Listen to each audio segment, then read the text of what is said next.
Hello everyone! Today we will give you how to transfer video audio files to the iOS device with UniConverter 13. Step 1. Launch Wondershare UniConverter. If you don't have UniConverter, you can click the link below. Go to Toolbox and click the Transfer features. Step 2. Connect iOS device and import the media.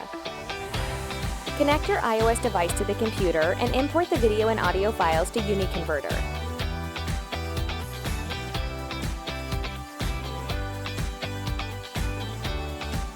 Step 3. Choose your iOS device and transfer the files.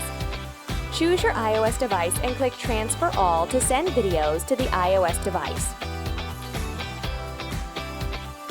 Thank you for watching our tutorial videos. Don't forget to like the video and subscribe to our channel. Click the link in the description to try Wondershare UniConverter for free. See you in the next video.